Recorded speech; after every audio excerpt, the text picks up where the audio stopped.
mapagpalang araw sa ating lahat, mga ka-reels. Ayan, gagawa tayo ngayon ng coffee jelly dahil pinadalan ako ng ate ko ng jelly galing Pinas. Ayan, kaya gumawa ako ng coffee jelly. Nilagyan ko siya dyan ng coffee.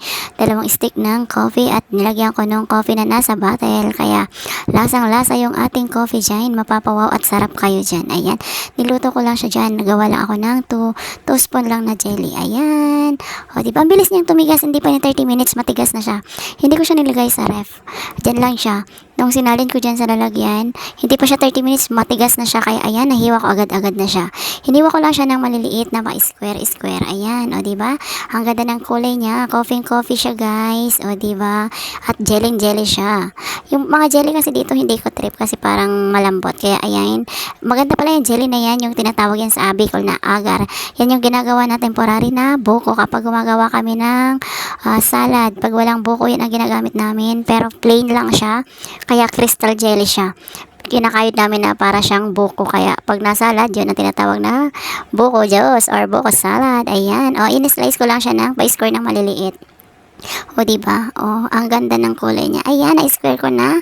At nilagyan ko na pala dyan ng kondensada. Hindi ko siya dinamihan ng condense kasi masakit sa lalamunan kapag maraming condensed pag masyadong matamis, kaya dapat yung sakto lang. Ayan, at nilagyan ko din siya ng ibap. Ayan, hindi ko yan inubos yung ibap dyan, kalahati lang nagamit ko.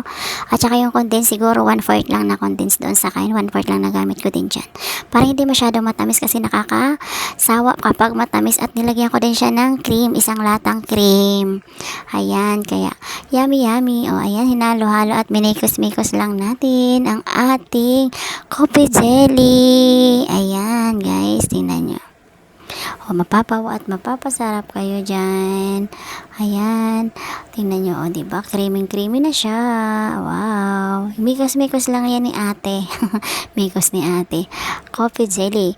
Hindi nga ako mainom ng kape. Makapagkape ako siguro sa 1 buwan 2 beses lang kasi hindi ako pwede magkape ng magkape. Ayan na. Tapos na ang aking pagmikos-mikos, kaya yung aking kasama na si Ate Mia hindi nakapaghintay lumamig, kumain na siya. Kaya nakita niyo yung mug niya.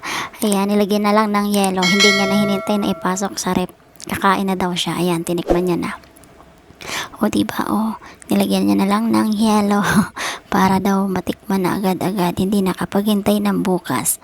Wala na yatang bukas. So, ayan, tinakpan ko na, tilagay ko sa rep. Ayan, kinabukasan, fast forward tayo. Ayan, ako'y nagtikim na din. Tanghaling tapat yan, kumain kami. Ayan, kahil malamig na siya, kasi nailagay ko na siya sa rep. Hinunod ko ng lagyan ng ice kasi malamig na. O, diba? Creamy at mapapawaw sa sarap kayo dyan. Kain po tayo. Thank you so much sa iyong panonood. See you in my next video. Bye-bye!